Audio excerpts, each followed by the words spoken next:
welcome to the Great Detectives of Old Time Radio from Boise, Idaho. This is your host, Adam Graham. In a moment, we're going to bring you this week's episode of The Big Story.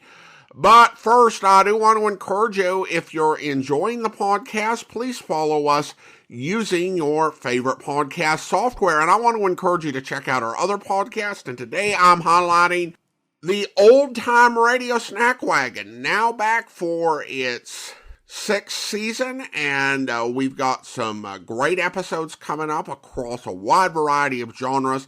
Check it out, snackwagon.net, or wherever you get your podcast from. But now, from January 5th, 1949, here is the episode called 16-Year-Old Misfit Kills Out of Fear.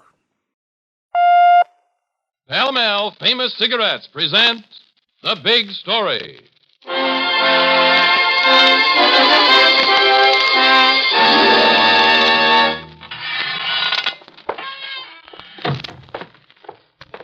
Frankie! Frankie, where are you? Never listens. Never around when I want him. Frankie! In the shed again. Someday he'll do something terrible, I know it. Get out. Didn't you hear me call you? Get out of here. Leave me alone. What are you doing now? What crazy thing? What's in that box? I told you, leave me alone. If you ever come in the shed again, Pa. If you ever come sneaking in on me again. If you ever ask me again what I'm doing or what's in this box. So help me, I'll brain you. I'll take a hammer and I'll brain you to death.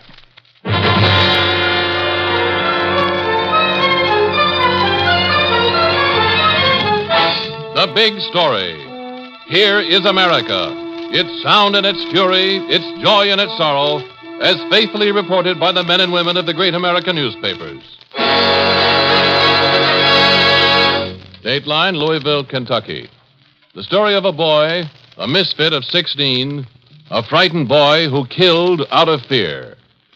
To reporter Al Aronson of the Louisville Courier-Journal, for his excellent work in this case, goes the Pall Mall Award for The Big Story.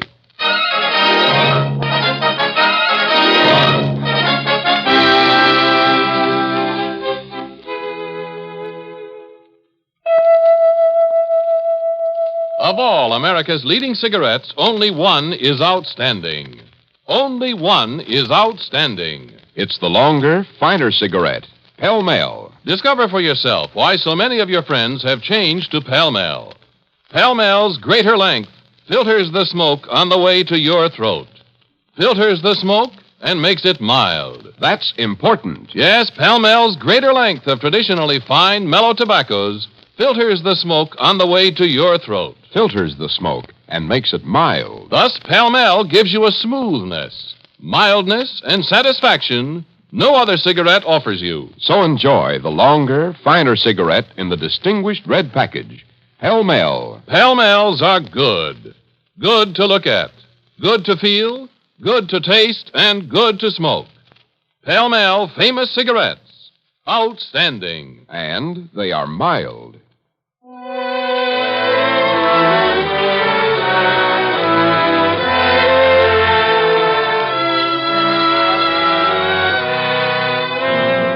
Now the story as it actually happened. Reporter Al Aronson's story as he lived it. Louisville, Kentucky.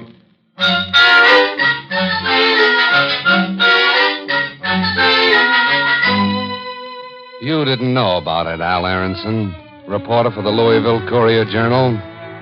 No one on the paper knew about it, but it would electrify you and all of Louisville within an hour. It happened, this frightening, pathetic thing that'll live with you the rest of your life. It happened just across the river from Louisville, in New Albany, Indiana, 6 miles from where you sat, enjoying your breakfast. It began in the First Farmers Bank, corner of East and Maple, in New Albany. Henry Easton, the bank teller, said to Ernest Thornton, the cashier, Hey, Ernie, look at that limousine just pulling up. Must be a half a block long. What a car. Let me in here. Who is it? Don't know. Must be a new depositor.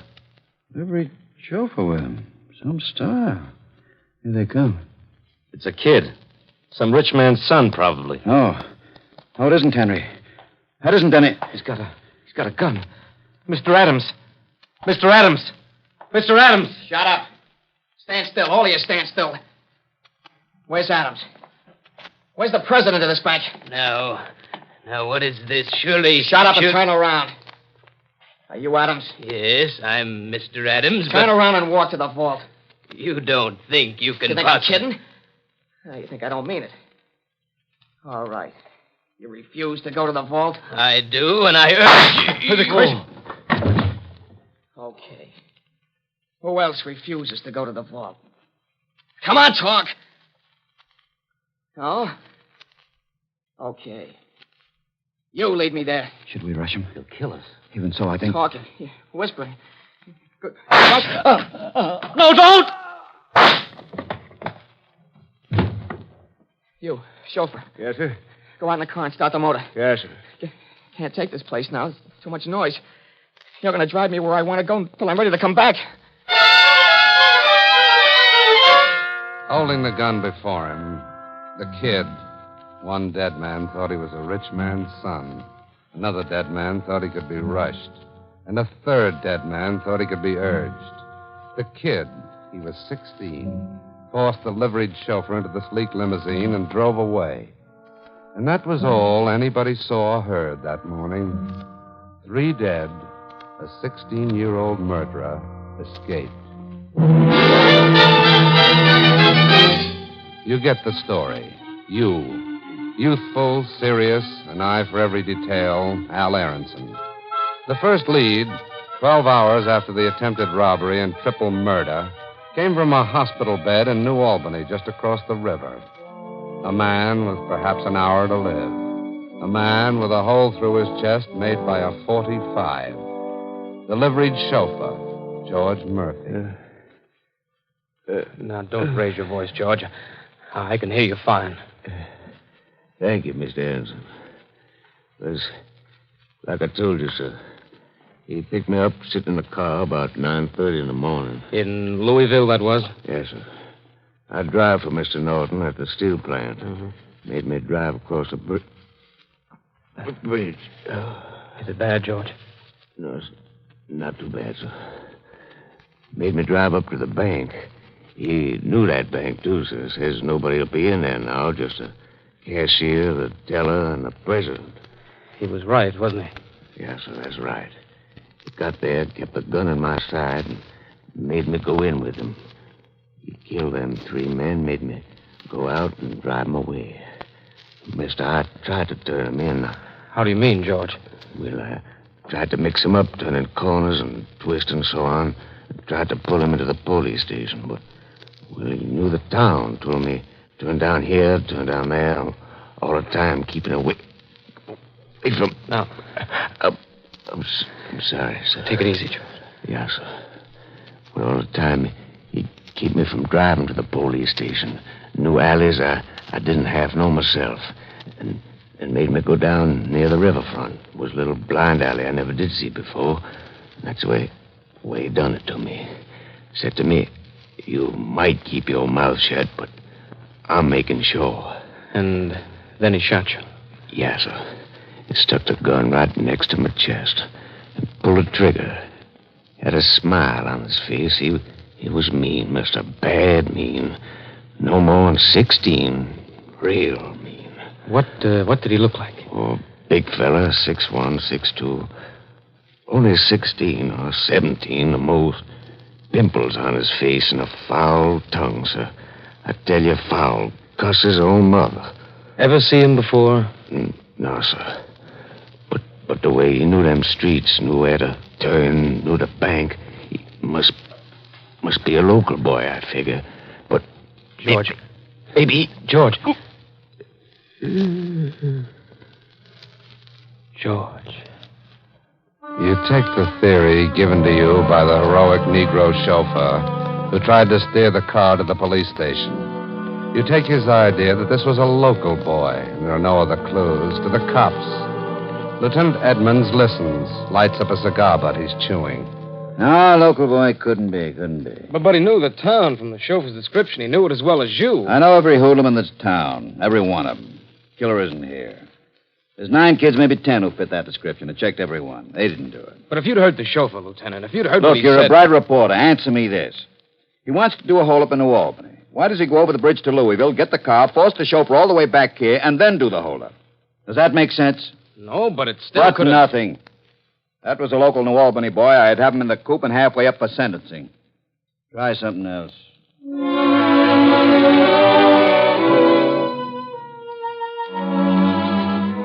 Lieutenant Edmonds knows New Albany, knows its hoodlums, its racketeers, knows what he's talking about.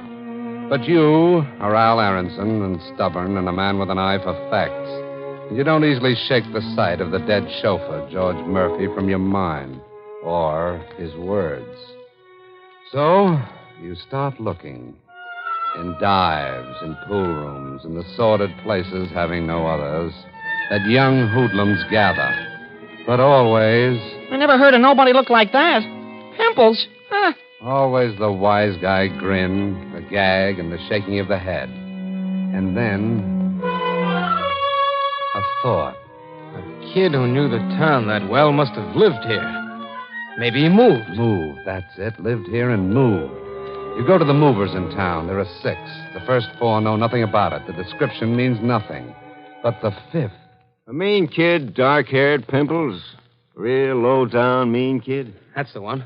Yeah. Yeah, I moved him to Louisville, him and his old man. What was his name? I'll never forget him. Said he'd help me with a crate. A big crate, kind of a piano crate, but no piano in it. Mm. When I had it up, he let go his end. Near busted my leg. I could have killed him, but his old man was there. What was their name? Jensen or Henson, something like that. Benson. Benson, yeah, Frankie Benson. A real mean little rat with a foul mouth. An all-American punk.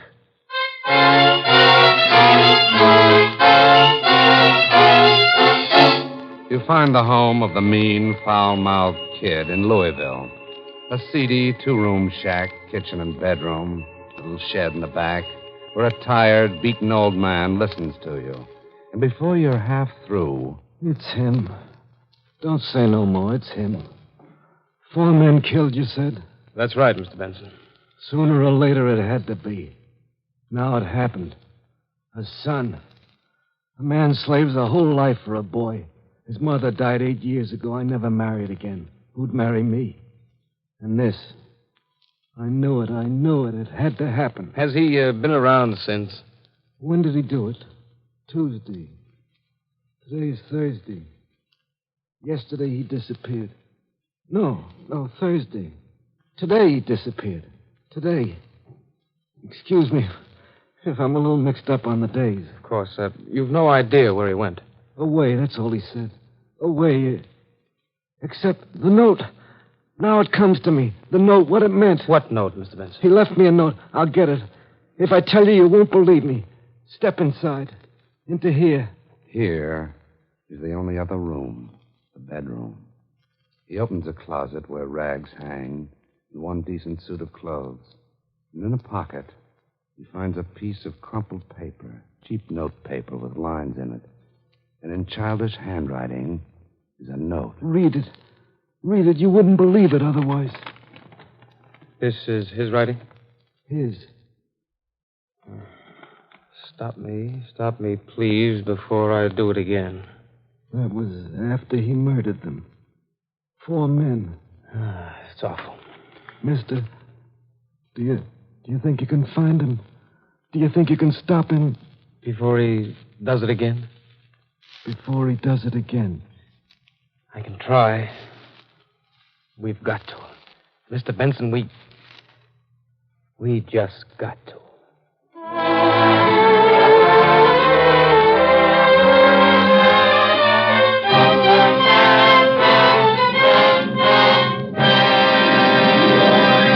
We'll be back in just a moment with tonight's big story.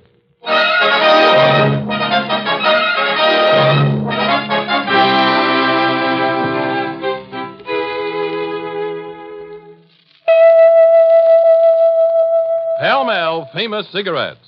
Outstanding. And they are mild. For Pall Mal's greater length filters the smoke on the way to your throat. Filters the smoke and makes it mild. That's important. Yes, Pall Mal's greater length of traditionally fine, mellow tobaccos filters the smoke on the way to your throat. Filters the smoke and makes it mild. Your eyes can see Pall Mal's greater length. Yes, your eyes can see the difference. Your throat can tell you what it means. Pall Mal's greater length of traditionally fine, mellow tobaccos means a longer natural filter to screen and cool the smoke. Thus, Pall Mall gives you a smoothness, mildness, and satisfaction no other cigarette offers you. Enjoy the longer, finer cigarette in the distinguished red package. Pall Mall. Pall Malls are good. Good to look at, good to feel, good to taste, and good to smoke. Remember, Pall Mall's greater length of fine tobaccos filters the smoke on the way to your throat, filters the smoke, and makes it mild. Pall Mall famous cigarettes. Outstanding. And they are mild.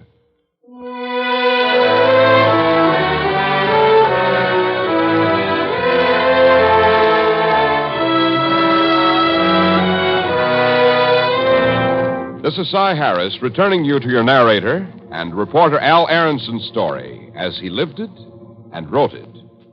It's only a few minutes since a father admitted that his son is a murderer. To you, Al Aronson, reporter for the Louisville Courier-Journal. Just a short time since a father showed you the fear in his heart and the terror and desperation in his sons. A boy of 16 who feared he'd kill and kill again unless he was stopped. You sit now in the bare kitchen on a rickety chair and listen to the history of this boy, this mean, foul-mouthed boy, waiting for a clue that might tell you where to find him. He was bad since he was 10. A week after his birthday, he stole a knife and tried to cut one of his friend's fingers off. I stopped him. Why did he do it? A lot of reasons. He was bad. His mother was dead. I saw him only a few hours a week. I worked the only work I could get out of town. He lived like a wild animal in the streets and the gutters. Don't blame yourself, Mr. Benson. Blame? I don't blame anyone. I tell you only the facts. He stole. Twice he was caught. Twice. A year in the reform school each time. And how'd he come out? Worse? You know about reform schools. If he was wild before he went in, when he came out, he was sly. A fox, a wolf, waiting for his chance. Small boys he tortured. Tied them up. Things he saw in the movies he did to them. Like the Indians in some of the magazines he read. Where he got them, I don't know. I know what happens to kids sometimes. Kids? He was bigger than me. 4 inches bigger. Weighed 170 pounds. If I asked him to come into the house to work, maybe I raised my voice. He hit me. Many times he knocked me down. And at night. At night. I don't understand. No one would understand. At night he slept with a gun. A gun. A .45. I saw it once. A gun under his pillow. We gotta find him, to stop him, to take care of him. Mr. Benson, you say he just disappeared the day after the killings. The box. I didn't tell you about the box. That's right, the day after the killings. What box? I don't know. Maybe it ain't important. It was to him. He said he'd brain me once if I interfered. He would have, too. He got a piano crate somewheres. Brought it into the shed. This is when we lived in New Albany before we moved. And fixed it up. He called it camping out. You know, he'd get in the box and spend a whole day there. Never come out. Even eating there. Maybe it's just a child's game. I don't know. Maybe lots of kids do things like that. Why did you mention the box, Mr. Benson? Because the day before he disappeared, the only thing he said to me, this was after he killed those men. He said, I'm leaving money for the box. Ship it to Knoxville. Knoxville. Where he got the money from, I don't know. He never worked a day in his life. I didn't give it to him. Where in Knoxville? General delivery. I remember because he said, here's the money. Don't write down the address. Remember it. General delivery, Knoxville. And you sent it? Shouldn't I have? No, I'm only asking. I sent it yesterday. About noon. Railway Express? Yeah. Have you got the receipt? Yes. Give it to me. Why, what? Just maybe nothing, but give it to me.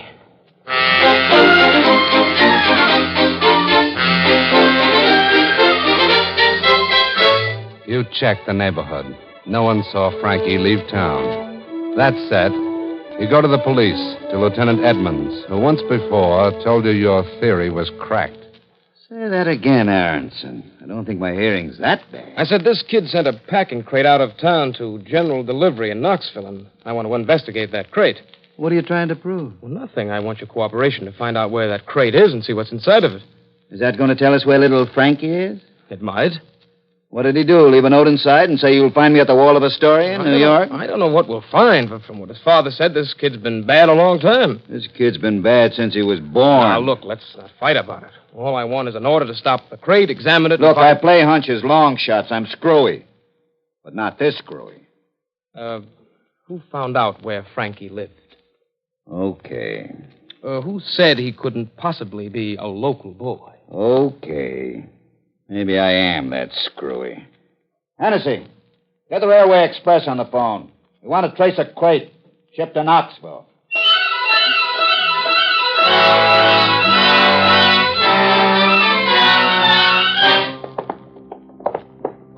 That's the warehouse, Lieutenant. That big one? Yes, sir. Warehouse 3. The crate's in Section D. Want me to go in with you? What for? To check a crate? I'm a big boy. Yes, sir, Lieutenant. Got a flashlight? What's the matter? No lights in there? No, sir, Lieutenant. It's only a warehouse. I got a flash, Lieutenant. Prepared for anything, eh? Yes, sir, Lieutenant.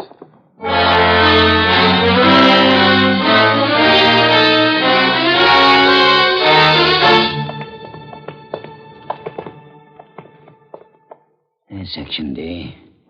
Must be down there. Yeah. Can you see all right? What the devil are you whispering about? I don't know. What are you whispering for? Oh, shut up. I'm sorry. You know, this crazy idea of yours is getting me. I know, me too. Wait a minute. There it is, I think. Let's see. Over here's the address. Yeah, General Delivery, Knoxville. Same handwriting. What handwriting? Same as on the note. I told you about the note. Yeah. What now? Let's look a little. Stop whispering. Look. What? Holes, about 8 holes in the top, same on the side, and this side, too. So what? I think they're air holes. What are you talking about? He's inside, the kid. I tell you, he's in that box. You're nuts. Watch. I brought a candle. I'm going to light it. And while it's burning, it'll go inside the box. What for? Don't light it yet. Back up a little. Benson? You're in that box, you crazy kid. Come out. You're in there. Kick on the side of the box. Did you hear me? Listen. Kick if you're inside that box. Go ahead. Light the candle. Watch out you don't. Okay. I hate to do this, but I'm going to wiggle it around. No! He's in there. Get back. Get back, you dirty cowards. I got a gun. So help me if you don't leave me alone. Come out, Benson. Come out. Haven't got a chance. Watch it. Stay away. What are you doing? The only thing we can do. I'm going to roll the crate over. Watch out. I'll help you. Okay, together now. Roll it. You'll never get me, you lousy flatfoot. Never. Never.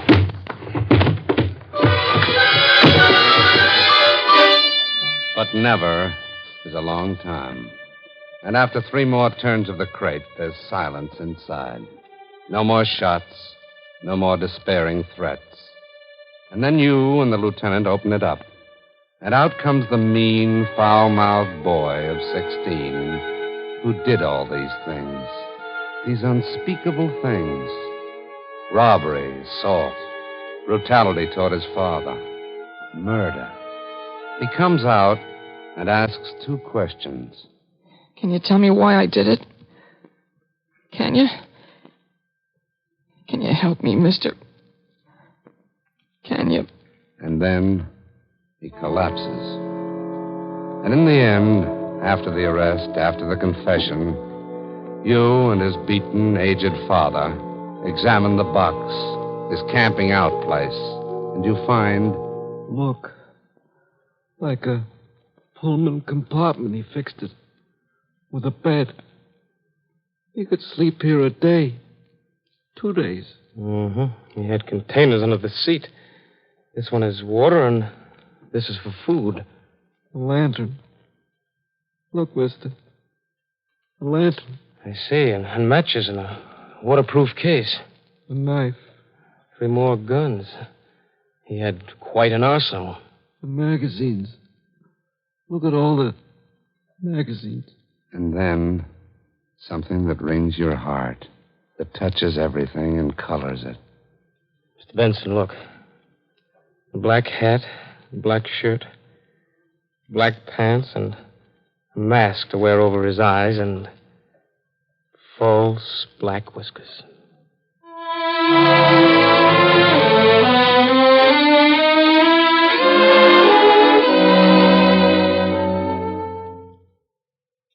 You write the story, Al Aronson. The case is finished, the killer found. But when you're done, the bigger story is left unwritten, unsaid. Whose fault? Who's to blame? How does it happen in this year of our Lord, 1949, that a boy of 16 could murder 4 men, ship himself to Knoxville, and carry with him an arsenal, loaded guns, and a mask with false whiskers?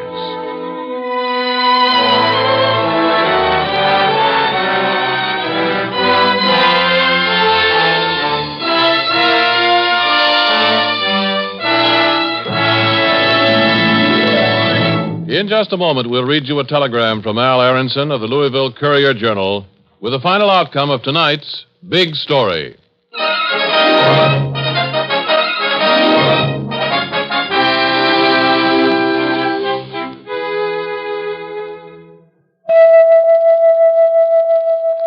Of all America's leading cigarettes, only one is outstanding. Only one is outstanding. It's the longer, finer cigarette in the distinguished red package, Pall Mall. For Pall Mall's greater length of traditionally fine, mellow tobaccos filters the smoke on the way to your throat. Filters the smoke and makes it mild. Thus, Pall Mall gives you a smoothness, mildness, and satisfaction no other cigarette offers you. So enjoy the longer, finer cigarette in the distinguished red package, Pall Mall. Pall Malls are good. Good to look at, good to feel, good to taste, and good to smoke. Pall Mall famous cigarettes. Outstanding. And they are mild.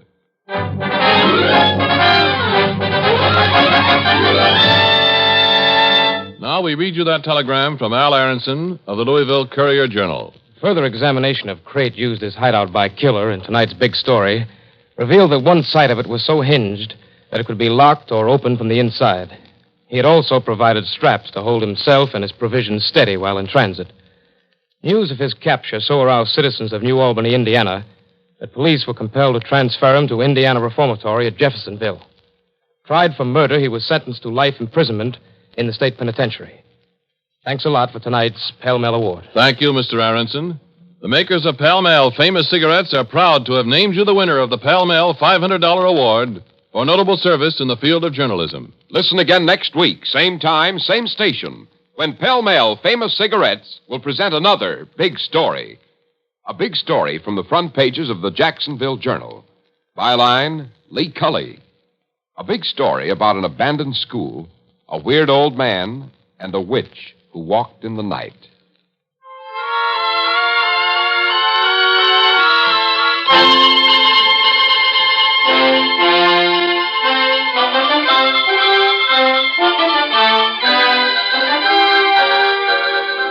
The Big Story is produced by Bernard J. Proctor with music by Vladimir Zelinsky. Tonight's program was written by Arnold Pearl.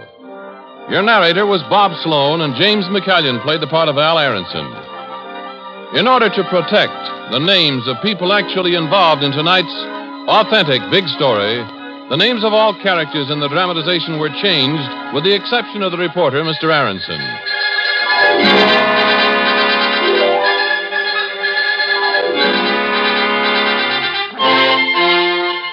This is Ernest Chappell speaking for the makers of Pall Mall Famous Cigarettes.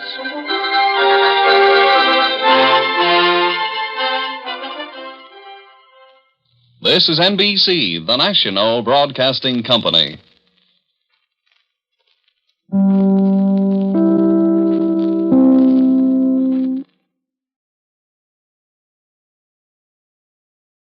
Welcome back. Well, in this episode, in addition to McCallion, we heard Martin Wolfson, Santos Ortega, who was really in everything in New York radio.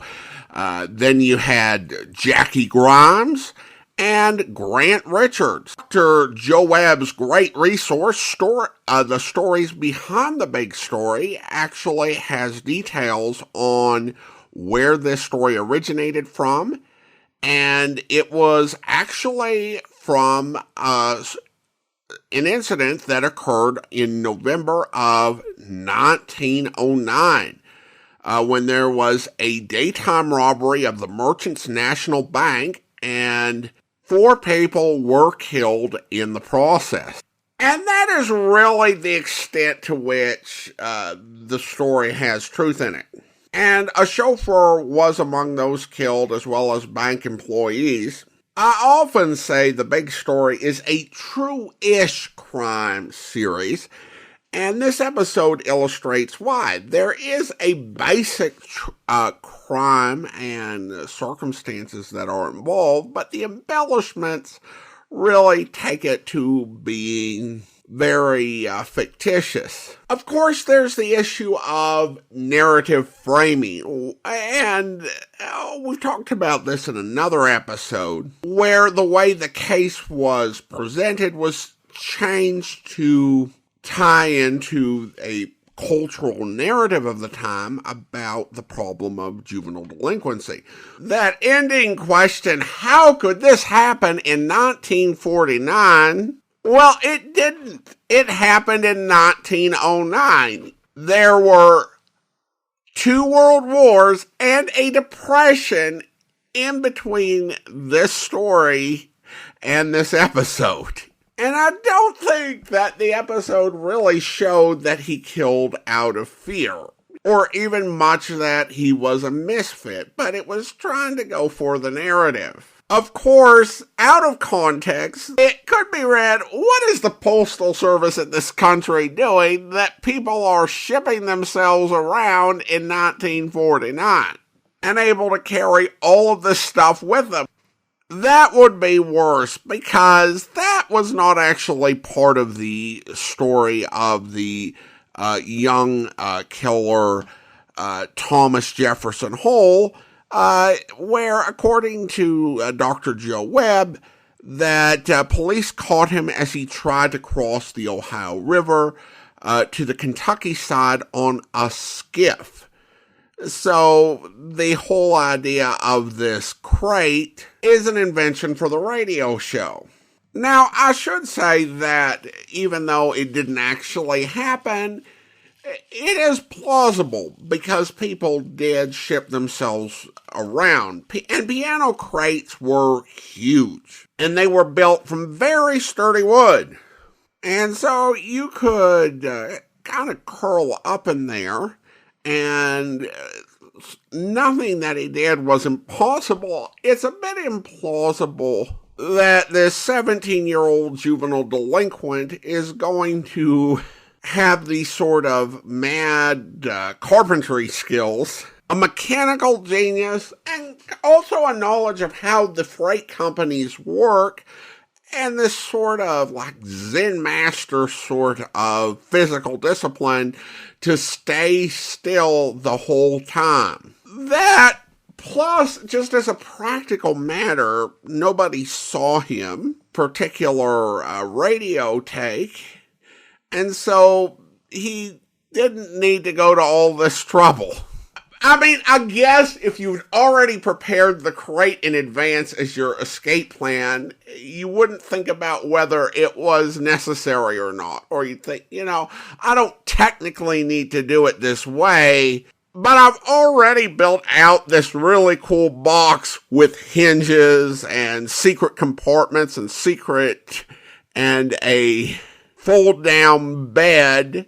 And I've got the money for the shipping, and I just got to it. I mean, that is the best reason. If I'd been planning on making a secret escape in a piano crate, then you gotta do it. It doesn't matter if you don't need to. You've gotta do it.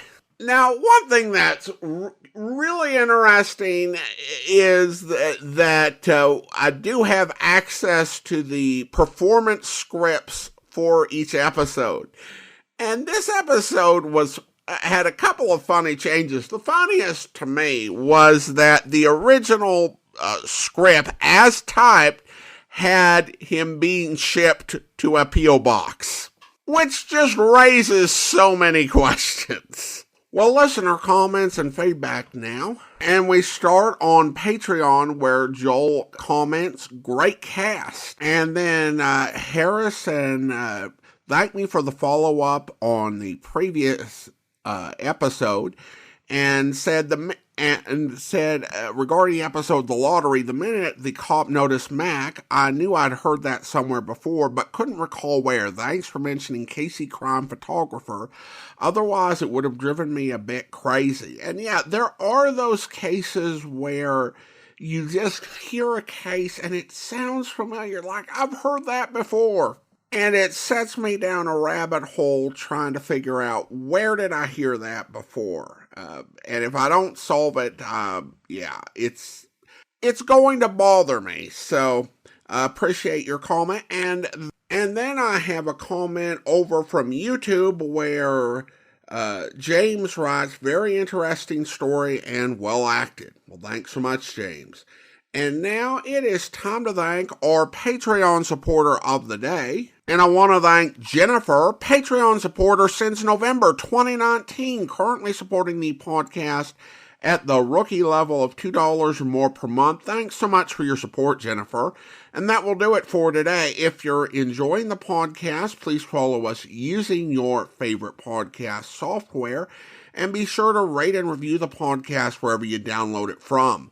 We'll be back next Tuesday with another episode of The Big Story, but join us back here tomorrow for Broadway's My Beat, where... A nervous twitch, Danny, to juggle things in my right hand. Maybe I'll be remembered for it. What have you got, Dr. Sinsky? The man lying there. They found him in his bed last night, murdered. These that murdered him. 2 bullets. Look. Yeah, 22 and a 32. Wouldn't you say so, Doctor? That I wouldn't know. What I know is only one of these was needed to kill him. Either one. The man was wanted dead twice, Danny.